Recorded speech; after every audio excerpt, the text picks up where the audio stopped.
The Hoosiers have been busy on the recruiting trail this summer, but what kind of headway have they made on some of the top recruits in the 2024 class? You are Locked On Hoosiers, your daily podcast on the Indiana Hoosiers. Part of the Locked On Podcast Network, your team every day. Happy Wednesday, everybody. You are Locked On Hoosiers, the one and only daily one-stop shop for everything IU athletics. Part of the Locked On Network, your team every day. Free and available anywhere you guys listen to podcasts, including hopefully on YouTube where you're subscribed. Thank you, as always, for making us your first listen every day. I'm your host, Jacob Rude. We haven't talked a lot of recruiting this summer over the last month or so. That's because there hasn't been a lot of tangible action. Indiana's been out and about recruiting guys, but there's only just so many ways I can say Indiana's watching this guy and this guy. So I held off, saved it for one big episode, and that is going to be today, where we're going to start off on the center position. The biggest in-state recruit in Indiana is Flory Bidunga up in Kokomo, and the Hoosiers have gone after him. It's a bit of good news, bad news. The good news is Indiana made the connections early on that they didn't really make in the 2023 class that cost them through really no fault of Mike Woodson and his coaching staff. That was kind of the last remnants of the Archie years. Badunga is someone that Indiana's been on for a while. They've had those connections. Indiana seemed to be in the mix, and then wham bam, Duke kind of flew in out of nowhere. And now it looks like they're the front runner. For those that may not know, Badunga is the number, this is all according to 247 Sports today, the number 4 recruit in the class. A 6'8", 215-pound center is what he's listed at. He looks absolutely huge. Indiana had been recruiting him along with a number of other schools. Auburn was in there, Kansas, Michigan. And then Duke kind of parachuted in this summer in the last month or so. And as much as we talked about making kind of relationships early on, creating those relationships, how much that matters, each recruitment is different. And Duke came in, and now they're kind of seen as the front runner. Badunga recently said he doesn't plan on making any more visits before his decision, which isn't good news for Indiana because he has not made an official visit to IU.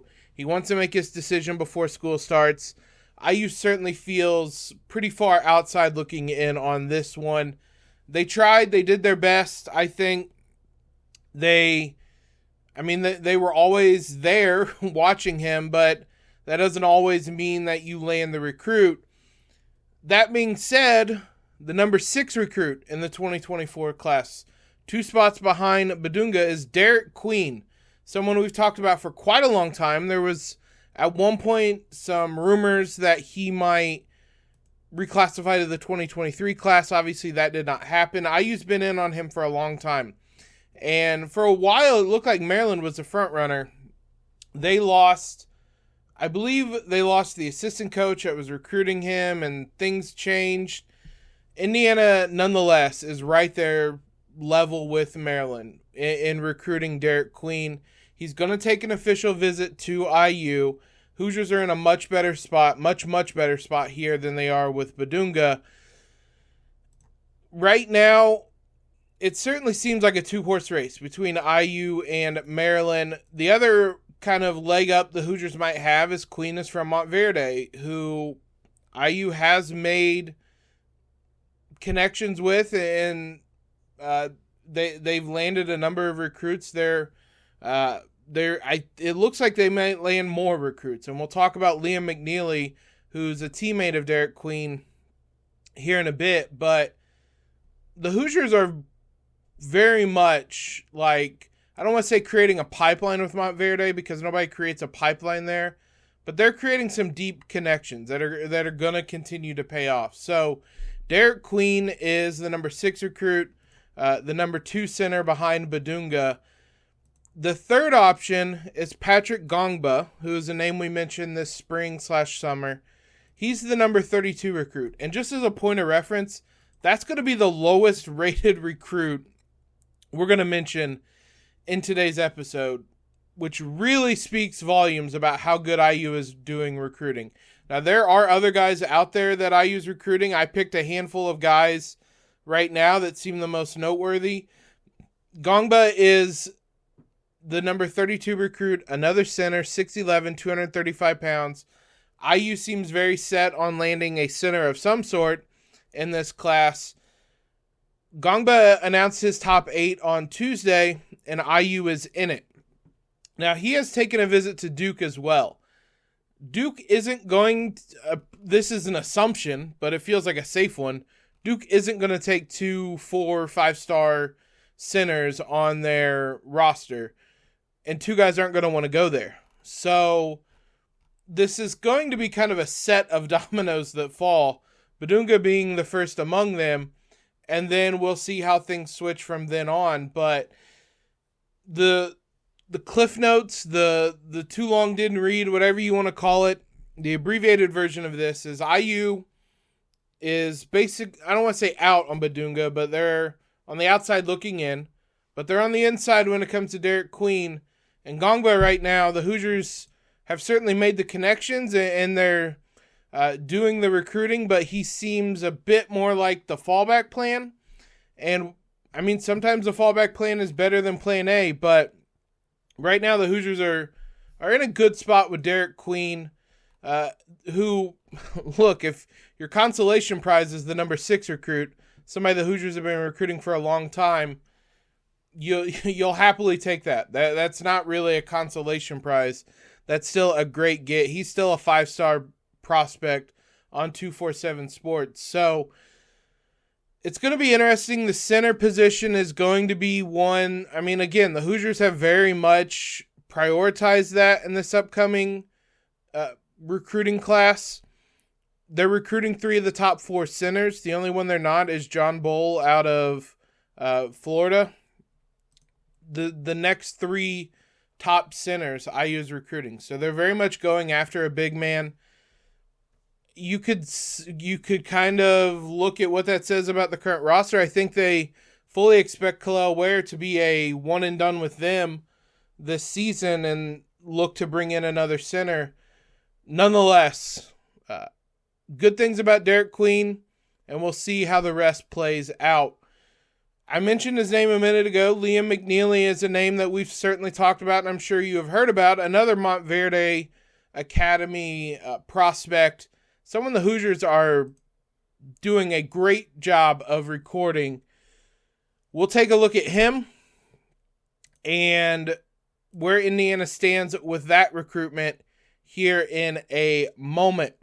First, let's talk about FanDuel. You guys know how much we love FanDuel around here. Take your first swing at betting MLB on FanDuel. Get 10 times your first bet amount in bonus bets up to $200.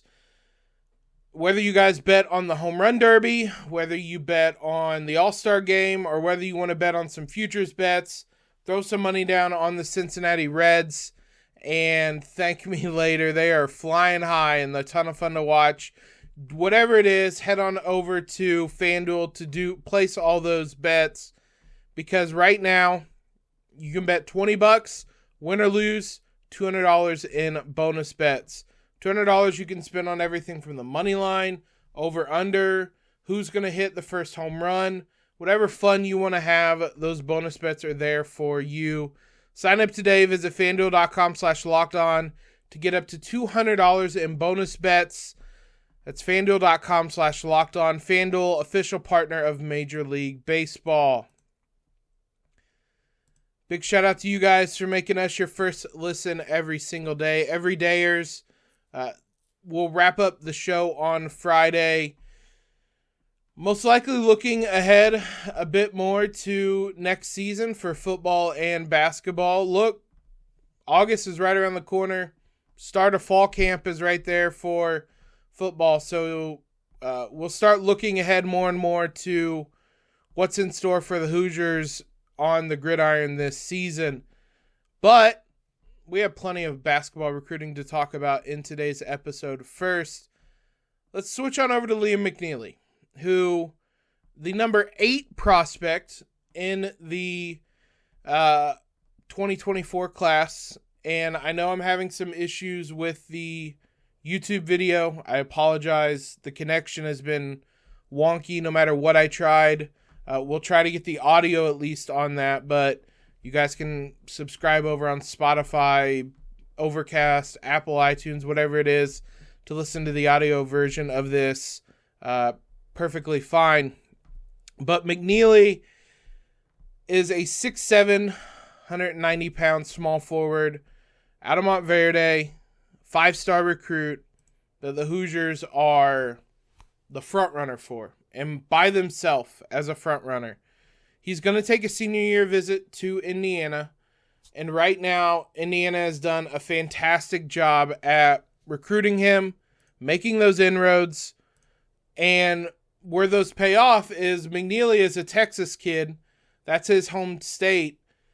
Texas was seen as a front runner for a while. Obviously, the head coaching situation changes there, and Indiana, having been a front runner, or been involved, I should say, from the get-go, moves kind of into the front runner spot.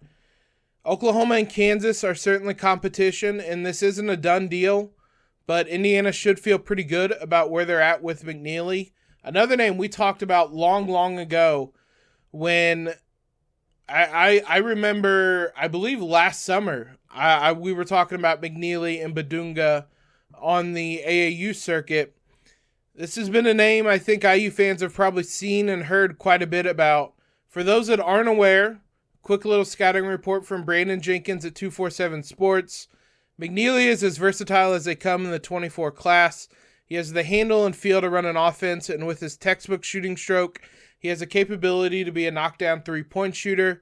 The best area of his game is his passing, as his vision is above average and he's willing to find the open man. He is unselfish to a fault, but he plays the game the right way. A high IQ prospect who can bring something to the table at either forward position. McNeely should excel as a reliable complementary option at the collegiate level. Comparison that they give, an interesting one. I'm not a big fan of comparisons, especially because it's too often like this incredible best case scenario that they won't reach. Kyle Singler is a player they compare him to, and Kyle Singler was a incredible player. That's still a really good player that, with all due respect to McNeely, I mean, if he gets to that, that's kind of one of near the best case scenarios. Singler was the most outstanding player in a Final Four. So I hope McNeely is that. And he very much could be for this Hoosier team. Again, there's kind of a lot of projection we're doing right now with what this IU offense is going to look like. But look at the guys they brought in the transfer portal, on the recruiting trail at the tail end with Mbako. And then look at the guys they're recruiting, someone like McNeely, and you continue to see what IU wants are these kind of do-it-all forwards that you can put on the floor together and have just a lot of 6'6", 6'7" guys, just kind of wings like that can do a bit of everything and kind of overwhelm you with length and size and athleticism and things like that. So I think McNeely is almost the ideal type of prospect in that regard. It's not a done deal again. And you can never count anyone out. Things change on a dime when it comes to college basketball recruiting. But Indiana should feel really good about where they are with McNeely. And look, another 5-star prospect. I mentioned he's the number 8 prospect. 3 of the 4 guys we've mentioned are top 10 prospects with Indiana. They're in good spots with 2 of them and really good spot with McNeely. It would be very interesting again, and this is a lot of projection and what ifs, but if they land McNeely and Derik Queen, both Montverde products, that's 4 guys in the last 3 years that have went to IU, 2 sets of teammates. Again, Montverde doesn't create pipelines, but that's a lot of inroads you're making into one of the premier high school programs in the country, and that type of stuff doesn't go unnoticed. and we'll continue to see what type of impact that makes. But IU is very much going after these Montverde guys. And we're going to mention one more here in just a bit, but they're very much going after these Montverde guys, and it worked with Jalen Hood-Schifino. I think Malik Renew, is a great prospect that's primed for a breakout year this season. And I think if you're going to target a high school program, and not even that IU is, they're looking at a lot of places, but it's not a coincidence they keep circling back to Montverde and the number of guys that they have year over year. It's not a coincidence. So we'll see how many of the Hoosiers may land this year, but there's a number of them they're targeting, including another prospect, Asa Newell. I believe I'm saying that right. I know I've said it wrong before, but I believe I'm saying it right this time. Asa Newell and Boogie Fland are two guys we've talked about this year as well. We'll get you the latest updates on them and where Indiana stands in regards to both of them here in just a moment. Before we dive into the last of the recruiting updates, if you guys did not see, Jerome Hunter, former Indiana Hoosier, transferred to Xavier. He is sidelined right now. Xavier had a statement on Tuesday that just simply said he's dealing with a medical issue that has sidelined him from all basketball-related activities. No set timetable for his return. There isn't any other details than that, but you certainly send your thoughts, your prayers, your good vibes, whatever it may be, to him. It certainly sounds like a tough situation. So hopefully he's able to get healthy and continue playing, but sending all the good vibes to him right now. Let's wrap up looking at a couple more top 20 prospects. Boogie Fland, number 13 recruit in the class, a combo guard, listed at 6'3", 165 pounds. Again, a 5-star recruit. He is someone the Hoosiers are kind of trending up on, it sounds like. He made his official visit to Indiana almost exactly a month ago, June 10th. Looks like he's likely going to take a senior visit to Indiana. He's at least talking to the Hoosiers about that, the Hoosier coaching staff. So that June visit counted as a junior official visit. Take a senior visit here in the coming weeks, months, sometime in the near future, presumably. Again, for those that might not remember, scouting report on him from Jamie Shaw at One Sports. He has a good handle and is able to shoot the ball from each level. Deep range off the bounce. Will pull up if you give him an inch. He sees the floor well, gets his teammates involved, takes care of the ball, valuing possessions. There's a floater game in there as well, and with a 1 and 2 dribble pull-up, he will need to continue to get stronger, solid athlete, and has average length. The confidence is sky high, and the skill set is obvious. He has a comfort playing on the ball or off the ball in a 2-guard lineup. Never afraid of the spotlight, charismatic.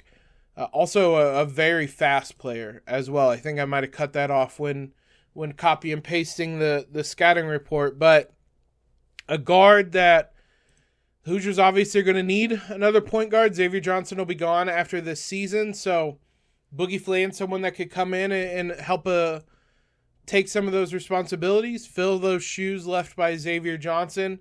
Someone, again, the Hoosiers seem to be making some headway with. And we'll see if he takes a senior visit either this summer before school starts, once school starts, at Hoosier Hysteria, whatever it may be. We'll see if the Hoosiers stay involved with him. And as I mentioned, Asa Newell, again, a Montverde recruit. He is number 16 in 247 Sports Rankings, a 5-star prospect. Look, the only guy we've talked about today that isn't a 5-star prospect and isn't a top 20 recruit is Patrick Ngongba, who I hope I'm saying that name right. I tried to look it up to see how it was pronounced, and that's what I came with. But he's a 4-star recruit and a top 35 prospect. So Indiana is swinging really big, and there's a number of other guys who they're recruiting mixed throughout this that I have not mentioned. But when it comes to Newell, he spoke about IU over the weekend. Quote, they've been showing a lot of love. Mike Woodson was in the NBA. I love their attention to detail with Jalen Hood-Schifino. It really is a basketball school with a lot of culture. So being in that environment is going to push me to be the best. Newell said he's probably going to release a top 5 before school starts in August. Seems like IU will probably be on that. He's already taken visits to Georgia and IU. He talked about a number of other schools he wanted to take visits to. Gonzaga was one of them. Alabama, Texas as well. He spoke about his decision and what's going to be kind of the priorities. Quote, I want to go where I'm needed and wanted. I want to build my own legacy and pick a school where the fit is right. It's going to be a really hard decision, but I will pray every day, listen to my mentors, and go from there. He's listed at 6'9", 205 pounds, a power forward. It sounds like he's someone that could also potentially play center as well. It might project to be a center in the NBA. So another versatile big. Again, something IU is targeting more and more as they kind of shift to what they want their offense to look like moving forward. So, as I mentioned, IU wants these 6'6", 6'7", 6'8", 6'9 forwards that can do a lot of things, be versatile, and really attack teams with that size, that length, that athleticism. I mean, you can look at the guys we mentioned. Queen, 6'9", 220 as a center. McNeely, 6'7", 190. Newell, 6'9", 205. IU clearly has a plan, an idea of what they want things to look like. And you can mix in having a point guard like Boogie Fland in there, who, I mean, we spoke about someone that can take care of the ball, get guys involved, can beat guys off the dribble. If IU wants to space things out, spread the floor out, then it's a good idea to find a point guard that's really fast and can beat guys off the dribble. So I think there's a lot of exciting things going on in IU recruiting. It's just right now there's a lot of projection and a lot of, not guessing, but there isn't a lot of kind of tangible movement right now. And not a lot of guys are committing right now in general. But it's coming with this 2024 class. I mean, there's still other guys that Indiana's involved with. Dylan Harper, the number 1 recruit in the class. Sounds like Indiana's falling back a little bit, and it's going to be Duke and Rutgers. Yes, really, Rutgers competing for Harper. You have other guys like, I'm just scrolling down the top 20 list. VJ Edgecombe is someone Indiana's been targeting more and more. He's the number 20 recruit, a 6'5" small forward. We've mentioned Bryson Tucker before, though I don't know how involved Indiana still is. Jaden Mustaf, 6'4" combo guard. Indiana's involved there. So up and down the top 20, top 30, Indiana is going after a number of guys. This is, and we've talked a lot about this, I don't want to belabor the point, but Indiana is jumping up some tiers when it comes to recruiting. They used to be focusing, there would be these guys they would kind of go after, but it would be more like the middle of the pack guys that they would land. And then if it's an IU recruit or an exception, they would land, or excuse me, an Indiana recruit or an exception, they would be in the mix for the top guys. The only Indiana recruit that we mentioned today is Badunga from Kokomo. Everyone else IU is kind of making these inroads with in various other ways, and we'll see how it pays off. But I'm excited to see how things turn out for the Hoosiers. We will see if Indiana is able to make good on all these inroads that they've made in the last couple weeks, months, years, basically. So If there are commitments, we will absolutely have it here. As always, though, guys, thank you for tuning in, making us your first listen every single day. Every dayers, we will do some more previewing on Friday's episode for football. We'll do some basketball as well. There's always stuff we can mix together. So be sure to follow us on Twitter if you haven't already. Subscribe to the podcast. Leave a rating and review. All of that great stuff. Most importantly, though, guys, hope everybody has a fantastic Wednesday. Apologies on the video format of today's episode. I don't really know what happened. My connection is fine everywhere else, but through what I'm recording with. So hopefully it's a one-off thing, but I appreciate you guys who tuned in on YouTube nonetheless.